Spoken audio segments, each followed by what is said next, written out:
Kalau kamu di sini belum beriklan di TikTok, kamu wajib nonton video ini karena video ini akan memberikan penjelasan kenapa iklan di TikTok itu worth it untuk kamu pertimbangkan.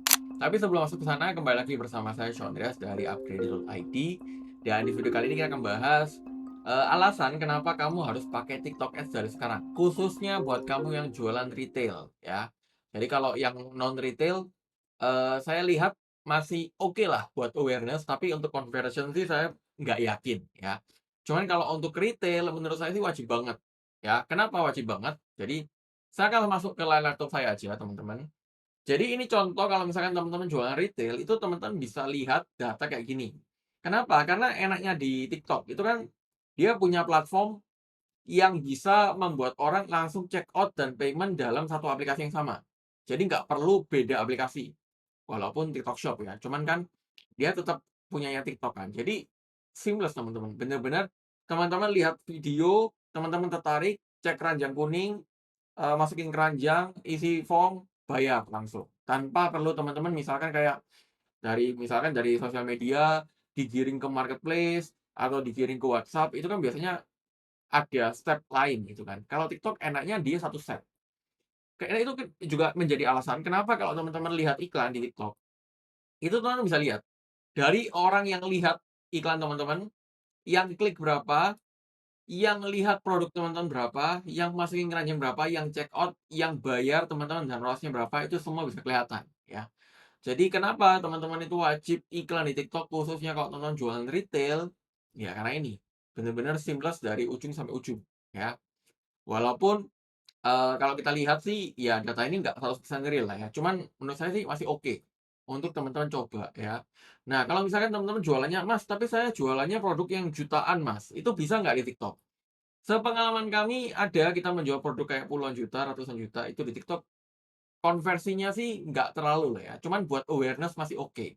Tapi kalau teman-teman jual barang kayak, ya 500.000 ke bawah, itu menurut saya sih worth it banget untuk teman-teman pakai TikTok ya. Karena audiensnya juga mostly Gen Z, oke. Itu yang pertama. Jadi fiturnya atau semua ekosistemnya TikTok itu sangat memudahkan kita ya. Bahkan dengan adanya afiliator, dengan adanya TikTok Go, bahkan nggak tahu nanti ke depannya bakalan ada seperti apa, itu akan sangat memudahkan orang untuk, bisa ngasilin uang di TikTok khususnya buat kamu bisnis ya. Yang kedua, ini saya udah tulis ya, kamu itu bisa targetin usia di bawah 21 tahun. Seperti yang kita tahu nggak banyak platform, ya Facebook sama Instagram nggak bisa ya. Tapi kalau di TikTok teman-teman bisa.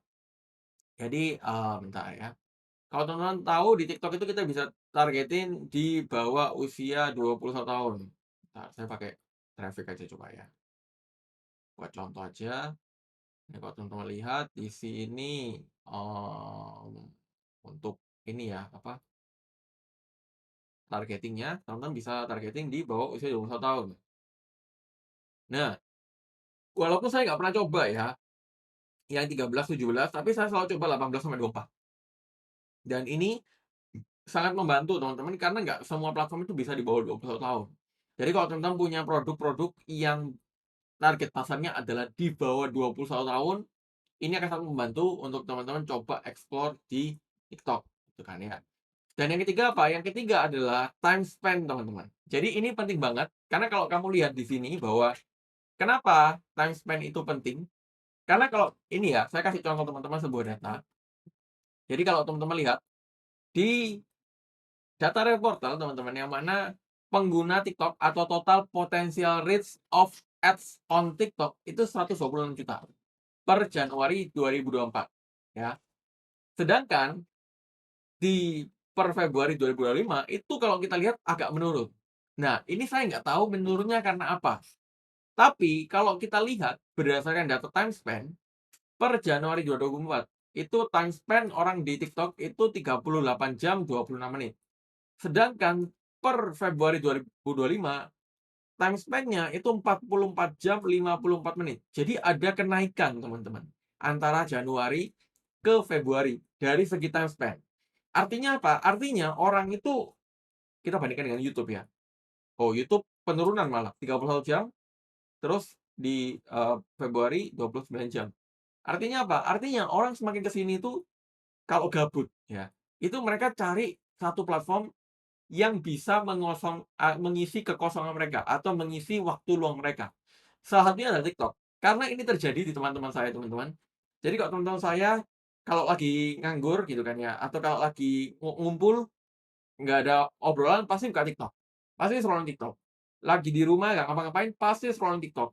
Malam-malam nggak bisa tidur, pasti scrolling TikTok. Jadi, itu udah jadi habit baru, teman-teman, dari teman-teman saya yang saya lihat. Saya nggak tahu kalau dari circle teman-teman, saya rasa sih semua seperti itu ya. Karena kalau kita lihat dari data, ya ada kenaikan gitu kan. Artinya apa? Artinya mata orang, atensi orang itu kebanyakan di TikTok. Jadi ini satu platform yang algoritmanya masih friendly banget, khususnya untuk akun baru, dan time spend-nya juga tinggi banget, teman-teman. Dan saya yakin tahun 2026 pasti ini akan tingkat terus. Makanya sayang banget kalau teman-teman nggak mulai aktif di sini, ataupun nggak beriklan di sini. Kurang lebih teman-teman itu aja di video ini, semoga membantu buat teman-teman di sini yang ingin mencoba atau mempelajari iklan di TikTok lebih dalam. Seperti biasa kalau ada penonton silahkan tulis di kolom komen teman-teman. Dan pastikan kamu subscribe channel ini plus aktifkan loncengnya untuk dapatkan informasi terbaru seputar digital marketing, digital energy, dan digital automation untuk tingkatkan omset bisnis kamu. Itu aja teman-teman di video ini, sampai jumpa di video yang